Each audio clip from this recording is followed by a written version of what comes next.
Good afternoon to everyone. I welcome all of you to the 47th lecture in the lecture series in Nonlinear Dynamics conducted by the Department of Nonlinear Dynamics, Bharathidasan University, with the support from USA 2.0. I am happy to introduce today's speaker, Professor Lucas from Department of Physics, Reed College, Portland, United States of America. Professor Illing obtained his PhD from the University of California, San Diego in the year 2002. He spent a year at the Institute of Nonlinear Science in the same university and continued his research for another couple of years as research associate and senior research assistant at Duke University. He then joined as an assistant professor in the Department of Physics, Reed College in the year 2007 and promoted as associate professor in the same department in the year 2013. He has been elevated as professor of physics in the year 2021. Professor Illing is not only a theoretician but also an experimentalist. He carries out experiments in nonlinear electronic circuits on a wide range of topics. Professor Illing has been invited to deliver several talks in several conferences, seminars, and workshops. Several students have been carried out their summer research under his guidance. Professor Illing has been a mentor for several undergraduate theses as well. Professor Illing is mainly concentrating on nonlinear electronic circuits, synchronization, and chaos. Today, he is going to deliver a talk on the title Explore Delay Dynamics with a Programmable Electronic Delay Circuit. And he is also a regular participant of our lecture series. With this short introduction, now I invite Professor Illing to deliver his lecture. Over to you, Professor. Thank you very much for the nice introduction and also for this invitation to this long-lasting and very nice lecture series. I've quite enjoyed watching previous lectures. So I'm Lucas Illing, as said, from Reed College in Portland, Oregon in the United States. And Reed College is a liberal arts college. So all the work I will be presenting today has been performed by undergraduate students, senior undergraduate students, either as part of their thesis research or summer research. And as mentioned, my talk will be mainly about experiments, exploring delay systems, and in particular, experiments utilizing an electronic delay circuit. So I hope that will be of interest and maybe inspire those of you working with electronic circuits or experimentalists in general.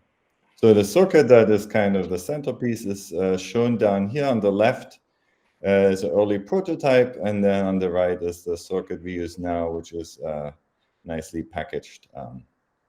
So my talk will basically consist of three parts. First, I want to give a short introduction to delay systems, how they differ from ODEs, why they are important, and then why we want to study them, and then talk about the programmable electronic delay that we constructed, and then give some examples of what one can do with such a circuit.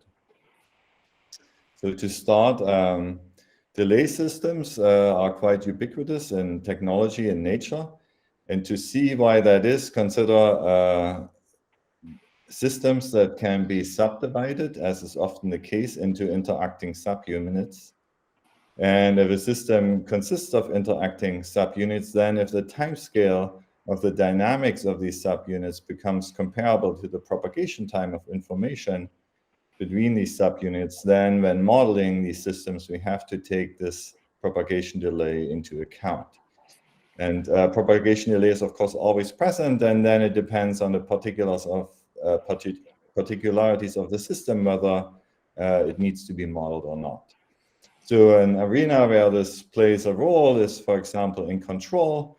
So shown in this graph is a typical, very simple control setup where we have a plant that we want to control. And then there are several other subsystems that we have to enact the control. So we have a sensor that measures an output from the plant. Then we might have an observer that uses the output of the sensor to reconstruct the full state of our plant. Then a controller that computes desired perturbation and then an actuator that acts on the plant and implements that perturbation. And so there's a typical control loop, and so there are, of course, propagation delays, as shown here, that may or may not be relevant, but there are typically other delays that are distributed within this loop. So the observer and controller might take some time to do their computations, and then also the signal from the actuator through the plant to the sensor might take some time. For example, if you think of temperature control, then the actuator might be a heater. So when the controller turns on the heater, it will take some time for the heat to diffuse through our system and be measured by the sensor. So this might be considered a delay. In control, this is usually called control loop latency, and most of the time is an undesired effect. One to usually tries to decrease the latency because it can lead to a destabilization of control. Of course, one can also utilize delay. So in nonlinear science community, time-delayed feedback control was, for example, introduced, where we have a particular chosen delay in our control loop that then helps us to stabilize, for example, periodic solutions that are unstable and embedded in a chaotic attractor. These can be stabilized.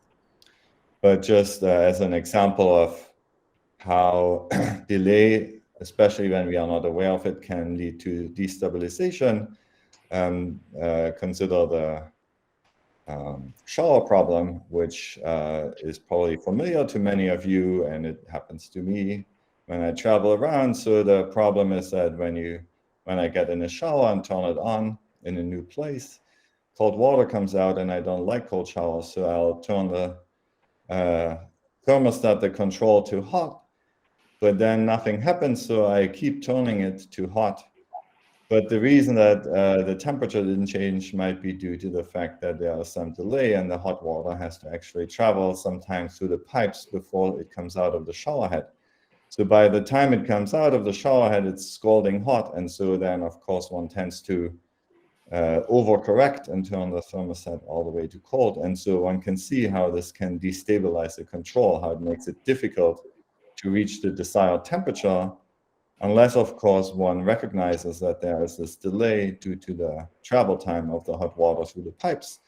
And then if one takes account of this and controls more slowly, one can, of course, reach a pleasant temperature. So that is kind of an example how delay is important, and it's important to take account of delay when modeling a system.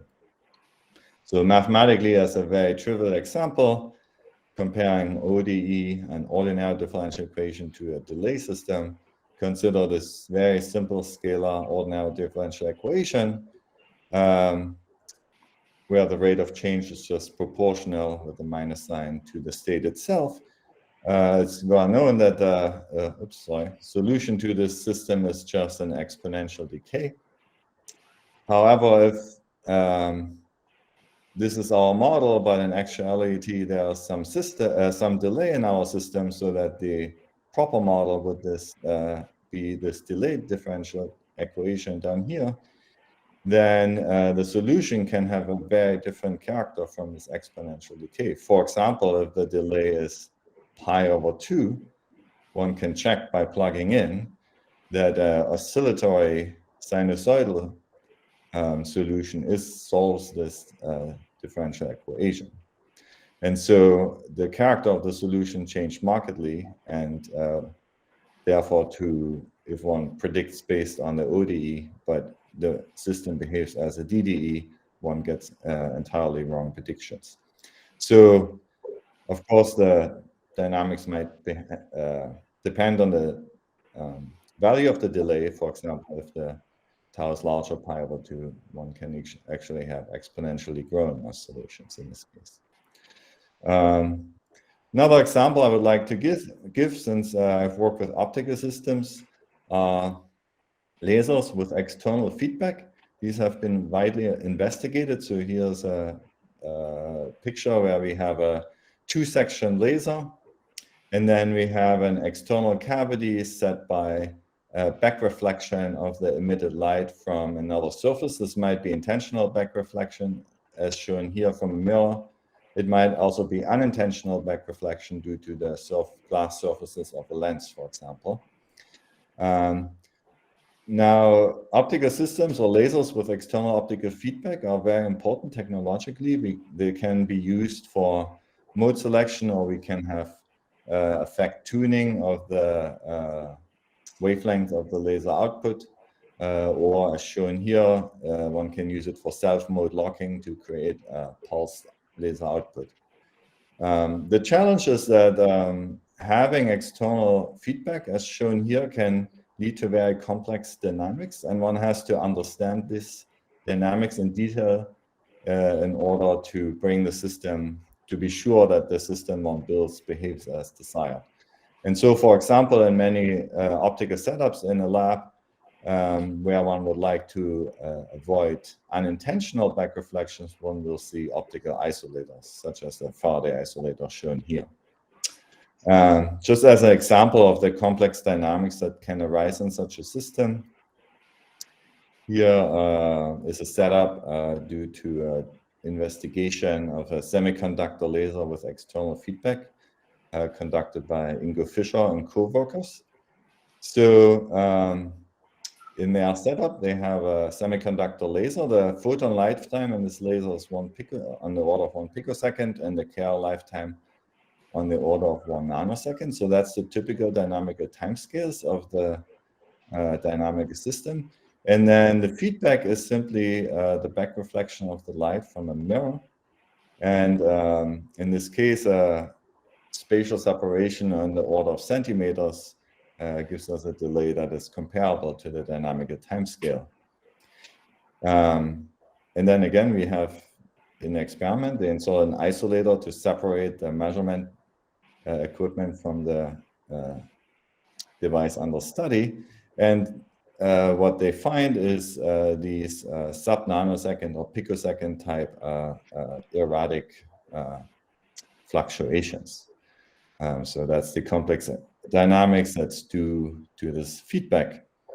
One point I want to make here is that experimentally, it's very important, of course, to understand the dynamics of lasers under external feedback. And so these experimental studies are very important, but they do require quite sophisticated and expensive equipment, such as a streak camera, in order to actually resolve time traces at the picosecond level. So these are not simple experiments to do.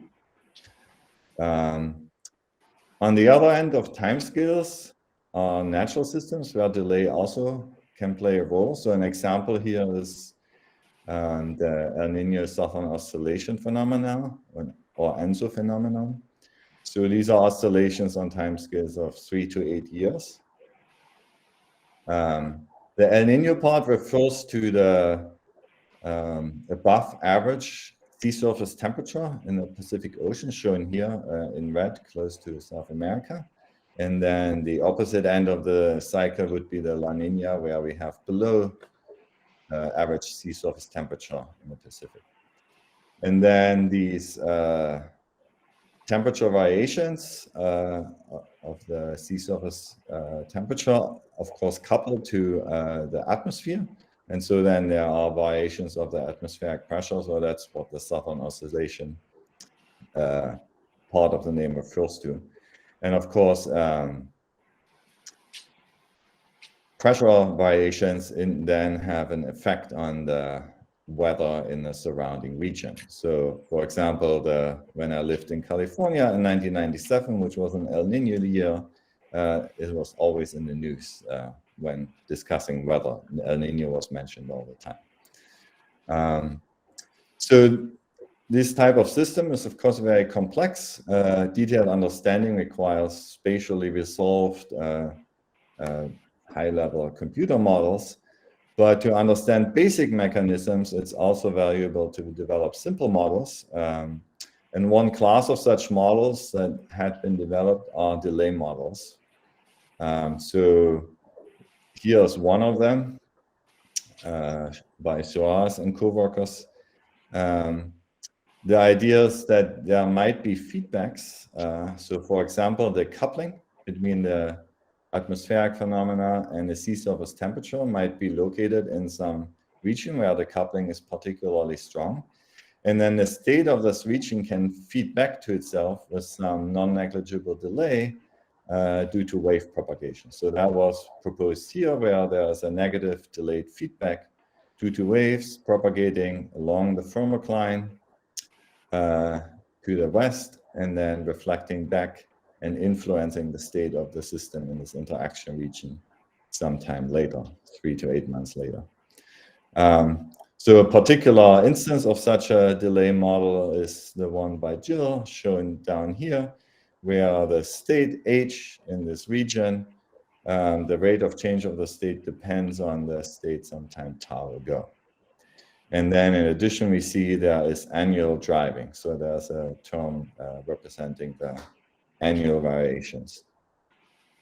So this is another model, and in all of these models, we see that we have a dependence on the fixed delay tau. So delay differential equations with a fixed constant delay are maybe the simplest sort of delay differential equation. So they have this form where the rate of change of some state in Rn depends on the current state at time t and the state some fixed time tau ago. Of course, there are many variations. The delay doesn't have to be fixed. It could depend on time, could depend on the state itself, but the kind of simplest type of delay differential equation is this type. And to understand the difference to an ordinary differential equation, let's consider solving such a delay differential equation, the initial value problem.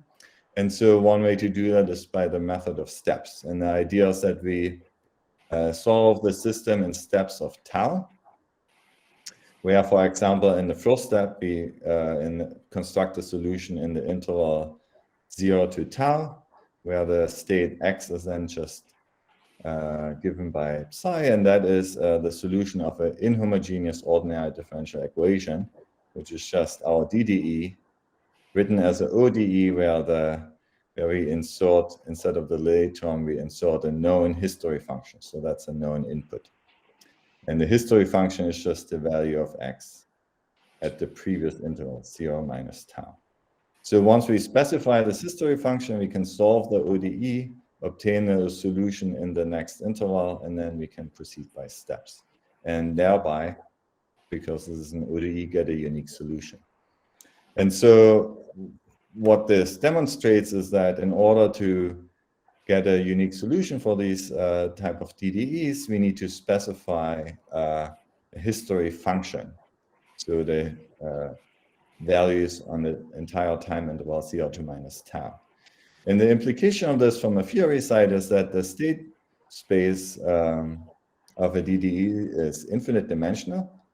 And this also means that a scalar DDE, for example, can exhibit oscillations, as I showed previously, but also quasi-periodic solutions or chaos, all of which is, of course, impossible for a scalar ODE. So there are important differences. And from the experimental side, what this means is that if you really want to have a well-controlled experiment for a delay differential system, we need to be able to set the history functions at our starting initial time. And this might actually be a challenge.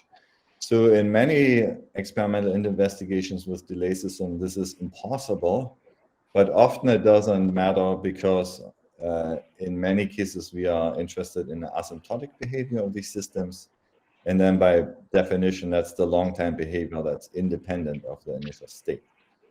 But for the circuit that we constructed, we are able to set the history function, which gives us more flexibility as an experimentalist, because we can actually address transient behavior of delay systems. And so a typical setup that you find in labs of researchers investigating delay systems will be a feedback system where the signal output is fed back with some delay.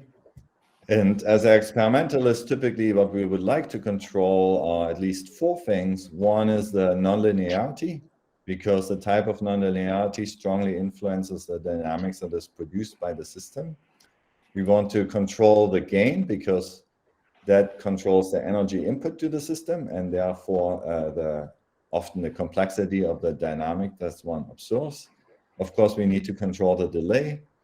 And in many cases, one also likes to have fine control over kind of the linear response function of your system, because invariably in an experiment, there are finite response times of all your components, which introduces filtering. And it's nice to have actually precise control over the filter response function. And so an example where we can, of a system where we can control all of these 4 aspects in detail are optoelectronic oscillators. And that is the reason why a large number of groups are using optoelectronic oscillators to investigate delay dynamics. So this is also done in my lab. So this is a typical setup shown in my lab, where the nonlinearity is given by a Mach-Stender modulator, where the transfer function from the electronic input to the intensity of the output is kind of a cosine square type, shown on the left. And we can control the gain with attenuators and amplifiers we put in. We can control the delay by changing the length of optical fiber. So this can be done on a fine scale, on a picosecond level. And then often we introduce a bandpass filter in order to control the transfer function of the system, because inherently all these elements like the modulator driver or photodetector will have themselves bandpass filter characteristic, but they are not controllable by us. So I've worked with optoelectronic systems, and they are very nice. So for example, if we have broadband optoelectronic systems, these have shown here on the right is the output generated by our system as we increase the gain. So then it might transition from periodic oscillations to very complex chaotic oscillations. And these broadband optoelectronic oscillators have been used for a variety of applications, such as chaos communication, ranging, random number generation, reservoir computing, or investigating chimera states. So there's a lot of experimental work using them. At the other end of the spectrum, narrowband optoelectronic oscillators have great technological importance for ultra-pure microwave generation. So narrowband here means that we insert a narrow filter into the feedback loop, and then take output from this coupler, and then this microwave output is highly pure in terms of its spectrum. So this is from a paper of Malaki, producing gigahertz, 10 gigahertz type signals. So why delay circuit? Working with optoelectronic systems is nice, but the challenge in lab is that the timescales are nanoseconds. And so this requires expensive measurement and test equipment. So for example, fast oscilloscopes are not cheap. And also any changes one wants to make, circuits one wants to insert, like bandpass filters, have to be properly designed to be able to work at gigahertz frequencies. On the other hand, the delay is very simple to implement. Just, for example, 20 centimeters of fiber is about 1 nanosecond delay, so on the time scale of the dynamics. If I would like to investigate these dynamics at what I consider more convenient timescales, timescales in the milliseconds or kilohertz range, where we can use inexpensive measurement equipment, where electric circuits are easy to build just on a breadboard and components are readily available, then the electronic part of the experiment becomes much simpler, but delays for signal propagation is no longer feasible. So that kind of motivated me to explore electronic delay systems. And I've worked with many, for example, simple bucket brigade circuits, also commercially available audio delay equipment, but I was very unhappy with all of these solutions. So we finally decided to build one dedicated delay circuit that can delay analog signal, including DC signals. And so this delay circuit is based on a first in, first out memory chip. So a FIFO memory is a circular memory, and it's a digital circuit. So on each clock cycle, it takes digital input data and writes it to a particular memory slot. And at the same cycle, some number of slots away, so we call these slots words, because typically, so in ours, it's the 18-bit signal that can be written into this memory slot. And then a fixed number of words away, at the same clock cycle, we read out previously written digital data. And the difference between the read and write pointer can be set, so that gives us our delay or the number of words. And then on each clock cycle, both pointers go around the circular memory in unison. And so the delay then is precisely controllable and predictable, because it's just the number of words we program times the clock period. And so in our circuit, for our FIFO, the words range from 11 to 2 to the 18, and the clock period can be picked up to, we tested it up to 6 megahertz. Now to delay analog signal, we of course then need to first digitize our analog signal, then delay it, and then in the end we need to convert the digital output of the FIFO back into an analog signal. So that's the idea of this circuit. So these are the three blocks. And then shown down here is the final device, where we have basically the signal input. We need to provide the clock input, and then we obtain the delay output. So this circuit is packaged with a Arduino underneath that can control all the details of the setup. And it also allows us, before we actually start the experiment, to switch the input over to the Arduino instead of the input signal port, which allows us then to write a desired initial history function into the FIFO. So this way we can control the initial state of our system. So that's our delay circuit. And one can test it. Here's, for example, a graph showing the words we program in and the measured delay between the input square wave and the output square wave, and the circuit behaves exactly as expected. There's a linear relationship, and if we measure the time jitter of the delay, it is precisely given by our sampling time.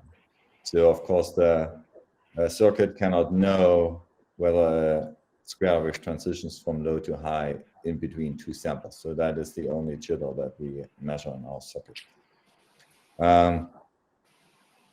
Because we need to digitize the analog signal, there are some artifacts due to the digitization on the output, on the raw output at least. So for example, there are these spikes having to do with transitions of the least significant bit in the electronic circuit. And so for applications, we usually put a filter after the delay in order to suppress these spikes. So that is seen in the inside where we have the spike, and after the filter, the spike is gone. And we also have low distortion. So if we subtract the input and output wave, we see no noticeable distortion. Is that a question? Okay. All right. Yeah, feel free to interrupt and ask questions if you have any. So that's the circuit. It behaves nicely. And so let me now talk about a few examples of how we have used it. The first experiment we did was to test our circuit on a DDE where we know analytically what the solution should be. So this may be one of the simplest delay differential equations I'm aware of. where it's a scalar equation, and the nonlinearity is simply a sine function or step function. So that the x dot is either +1 if the history is negative, or it's -1 if the history is positive. And so in this case, it's easy to see that we get slowly oscillating period 4 solutions. So for example, by the method of steps, let us consider an initial history function that's all negative. It doesn't matter what the shape is, because only the sign of the variable x matters. So then, because it's negative, the slope is 1. So therefore, on the next interval, I just get a constant increasing solution. So in this interval from 0 to 1, my history is now positive. Therefore, the slope is -1. And so in the next step, we get a decrease. The history is now still positive, so my solution keeps decreasing. After 2, it has switched to negative, so my solution starts increasing. And at this point, we are back to our initial state, where the history is negative on the entire interval. And this is then the solution repeats periodically. So it's a period 4 solution, 4 with respect to, so 4 times the delay. This solution turns out to be stable, and it's non-asymptotically stable in that we didn't start out with a solution, but we ended up exactly on that solution in finite time. One can also show for the system that there are other periodic solutions that oscillate on a faster time scale, but one can show that all of these are unstable. So in an experiment, we expect that the output should be a period 4 triangular wave. And then with a time delay circuit at hand, it's very trivial to implement this experiment. So we just use regular op amps on a breadboard. There's nothing sophisticated one has to do. And so viewing this equation in terms of an integral, all we need to do is implement the step functions simply through railing our op amp and then scaling the output. And then we have a simple integrator, and then feed it back with some delay. So it's very quick to set up in lab. And then when we measure the long-term output, we see that we get what we expect, namely a period 4 square wave. And so if we change the delay, so for example, from 0.5 to 1 to 2 milliseconds, the period of our solutions increases proportionally. So the circuit behaves exactly as expected, and it's easy to set up. And the nice thing about working at these convenient timescales is that one can now change the circuit quite easily. For example, we could replace the nonlinearity. So, before I get to that, sorry. We also investigated the transient behavior just to show that we can do that. So measuring the output right after the delay, we get 0 before we start the experiment. Then in the first delay time of 1 millisecond, what we observe is the programmed functions that is our initial history. So that's what we programmed into our FIFO. And then after that, after time 1, we then get the solution of the delay differential equations with that history. And so again, it behaves as expected, that when the history is negative in the light gray or positive in the dark black, we get either a positive or negative slope. And as we see in the inset, after some finite time, these initially fast oscillations converge exactly to the period 4 solution. So that's what's meant by non-asymptotic convergence. As said, it's very easy to change the circuit. So for example, one could replace the step nonlinearity by a cubic nonlinearity. So I used a circuit suggested by Nikolai Volkov. And for this delay system, I don't know of any work that has investigated the dynamics either numerically or analytically. But in experiment, what we see is that the dynamics becomes more complex. We can get sinusoidal periodic oscillations shown on the left, or when we increase the delay, complex, potentially chaotic solutions on the right. So again, it's very simple experimentally to change the system. It might not be so simple to fully explore the system, for example, theoretically. My second example relates to the ENSO model. So the ENSO model by Jill is repeated up here. And then one can further simplify it by replacing the tanh by a sine function. And this was done by Piers Ryan, Andrew Keen, and Andrew Arman. And this is kind of a prototypical scalar delay differential equation that's externally driven. Very little is known about what these type of systems, what solutions they produce.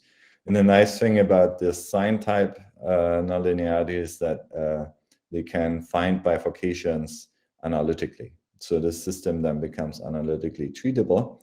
Here are some two plots from their work.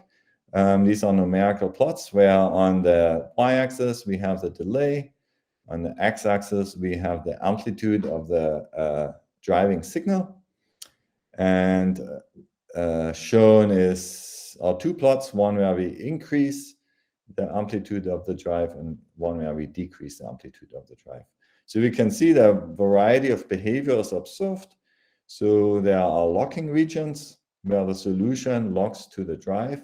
So 3 to 1, for example, means the period is 3 times the driving period. There's also more complex non-periodic behavior. And in addition, as seen by comparing the upward sweep with the downward sweep, there's hysteresis. So for example, at the tip of the 5 to 1 region, we see a clear difference where there are coexisting periodic solutions. So this is the theory and numerics. And of course, for our circuit, we already have implemented the first term. And so it is very easy to add another op-amp to add the drive to our circuit. So one of my students did that for his thesis, and we get very good agreement with theory. So for example, what is shown here is our measurements of the periodic solutions in red, and then the theory from Arman's paper is in blue. And these two outputs are measured at the same setting of the parameter. So they are coexisting stable periodic solutions. And they agree well with the theory. And what's nice about doing the experiments is that we find that these periodic solutions are quite robust. So for example, at these points in the numerics, we never cross zero, we just come very close to it. But of course, in the experiment, there's noise, so we cross the 0 point once in a while, but it does not affect the dynamics. So the dynamics is relatively robust to small imperfections. So as a third example, I will talk about optoelectronic oscillators, especially narrowband optoelectronic oscillators. So one way to understand what's going on is to consider the feedback loop as being akin to a cavity. And so then in this loop, there are cavity modes. So those are sinusoidal solutions that come back to themselves in phase. And if we insert large lengths of fiber, as is typically done, so sometimes kilometers of fibers are inserted, you then get very narrowly spaced cavity modes. And in a narrowband optoelectronic oscillator, we then use an RF filter to select out one of these modes, which then gives us the ultra pure microwave signal that we desire as our output.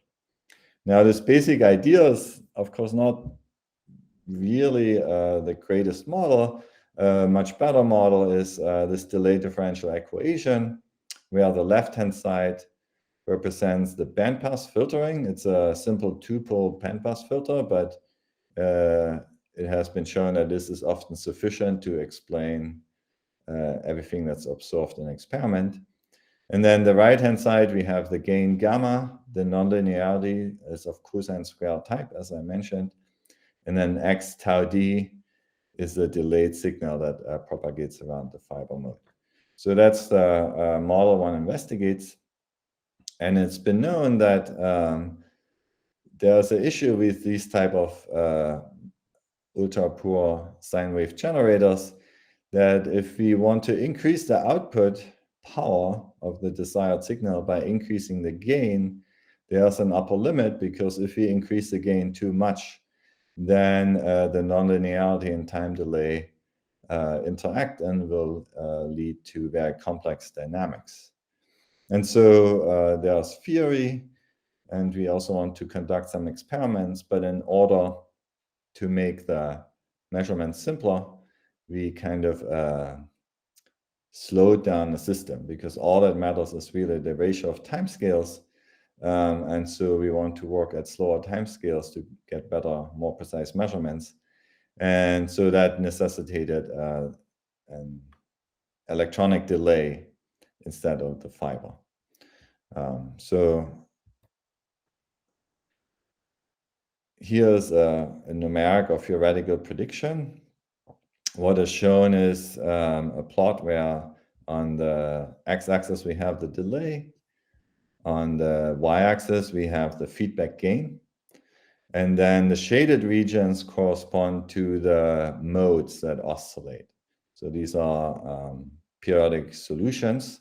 They are created in a Hopf bifurcation, but then as we increase the gain, there's a secondary Hopf bifurcation or torus bifurcation that destabilizes these solutions and leads to quasi-periodic oscillations, and then later on to chaos.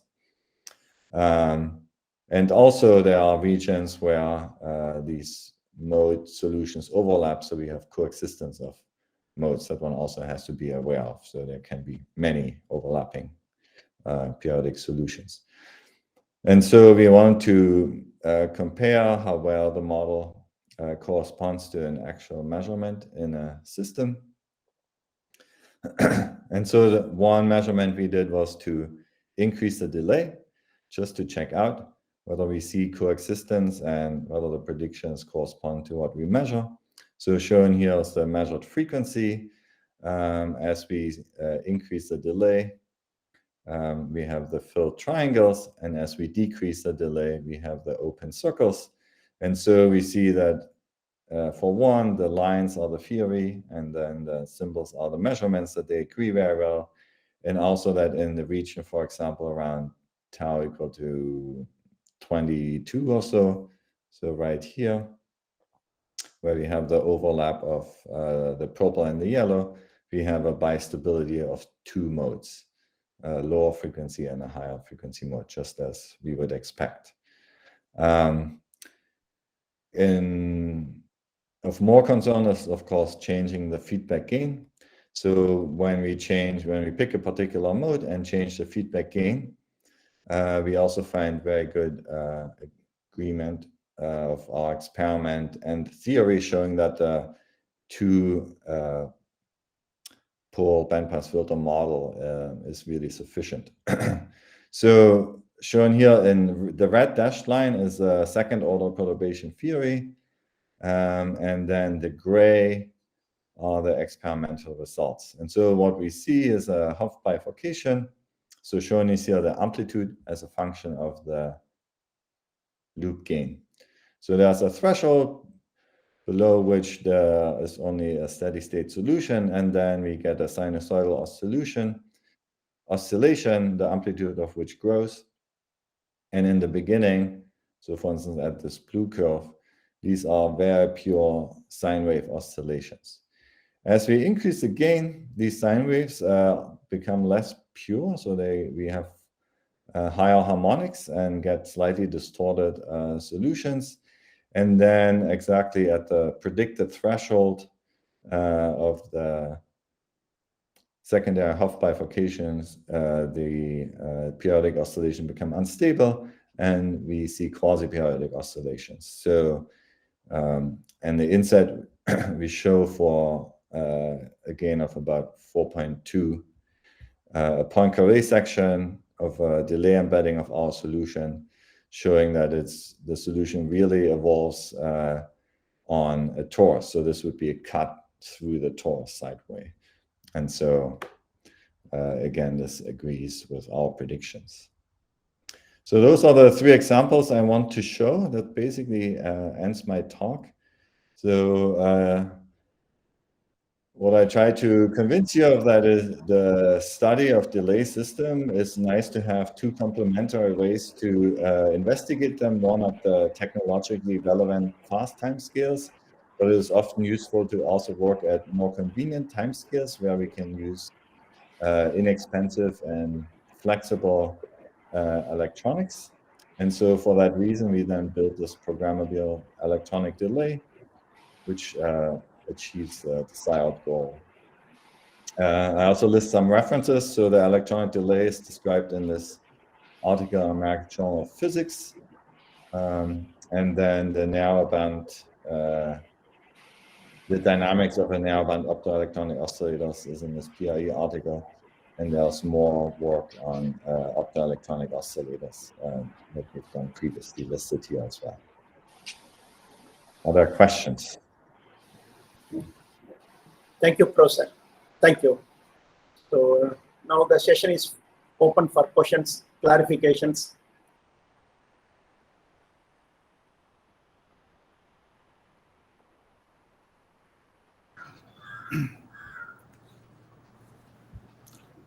Professor Willing, that was a very nice presentation. It was very enjoyable. Have you thought of including delay in the standard nonlinear electronic circuits like Chua circuit or Murali-Lakshman and Chua circuit, and try to see how the dynamics gets modified? I mean, I have not done it seriously other than the Rulkoff circuit that I've shown, but I've not really done any comparison to theory. I mean, it is a simple matter to include the delay in your any of your favorite nonlinear circuit, like the Chua circuit, or again, I like the nonlinearity due to Nikolai Rulkoff. But I'm not aware of much work, theoretically or numerically on this. So I have not pursued that avenue, but I think it's a very fruitful avenue. So I think if there's interest, I suggest that. Yeah. It will be very interesting because Murali-Lakshman and Chua circuit is considered to be the simplest chaotic dynamical system. So it will be very interesting to see what kind of changes the delay leads to study. And then have you considered synchronization of synchronization aspects of these delay systems? Yeah, so I worked mainly on synchronization. So there's one article here in these optoelectronic systems. So I've worked on synchronization and mainly as an experimental system using optoelectronic systems or optically based. You consider coupled dynamical systems? Yeah, so we considered coupled, so networks of coupled oscillators, usually close to identical, but we've also investigated others, but yes. So basically, using known theories to predict synchronization and cluster synchronization, we can do all of that in the lab and have done so, That's very interesting. Yeah. Okay, nice. Yeah. So, thanks. Any other question?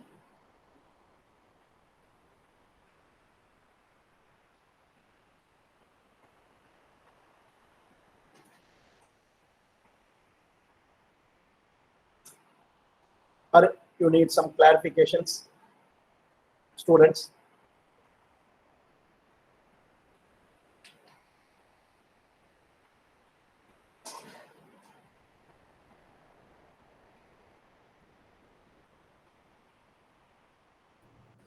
Even in a simple LCR circuit, one can introduce the kind of delay you you talked about.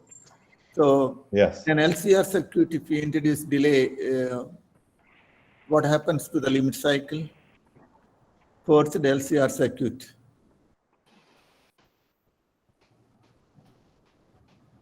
Well, it depends a little bit on the circuit. If it's just the linear part, then one can, of course, analyze it. But if it, right, in general, linear system with delay can become exponentially unstable, in which case then the nonlinearities in the circuit come into play. And then I don't know exactly, then it depends a little bit on the implementation. Once we get an exponential growth, what happens to that mode, right? So if you have op amps, for example, it will hit the rail and saturate the op amps. So then, yes, if one wants to say something about the part of the dynamics that is unstable, one needs to say more about the nonlinear behavior that happens and limits the exponential growth. Oh, okay. I think Sendil Kumar is an expert on time delay systems. Maybe he's interested in asking some questions. Sendil. Yeah.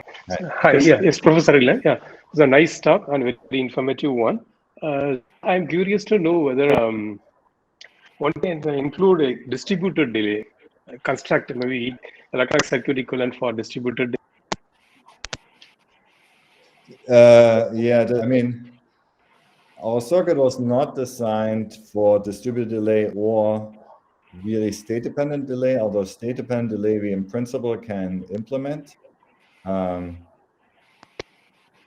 distributed delay would mean that we need to read out the FIFO at different points, and that is not inherently in the circuit. So we purchased a pre-made FIFO, and that only has one read pointer, so we cannot implement it. But state-dependent or time-dependent delays would be possible, or would be a minor change to the circuit design to be able to do so.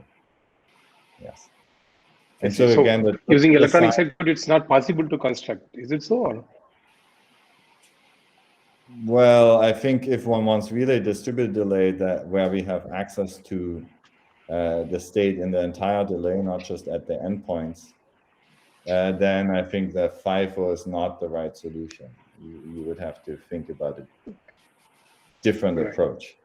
But for state-dependent or time-dependent delays, the same type of idea of how to make that circuit will work. And again, so the details of the circuit, there's a supplementary material with a link to GitHub. You can find the details of the implementation, and then you can change it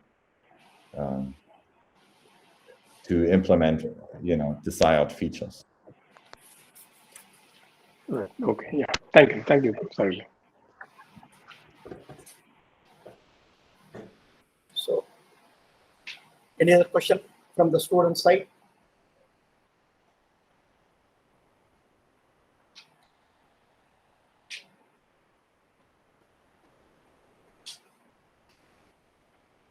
So, we are not getting any questions, Professor. So, okay. Shall we conclude the session? Thank you so much again for the invitation. Since I'm not getting any questions, I would like to conclude the session by thanking Professor Lucas for giving a very informative talk on delay systems, in particular electronics and optical systems. Thank you, Professor. Thank you for accepting our invitation and giving a talk in this forum. Thank you. Thank you. Goodbye.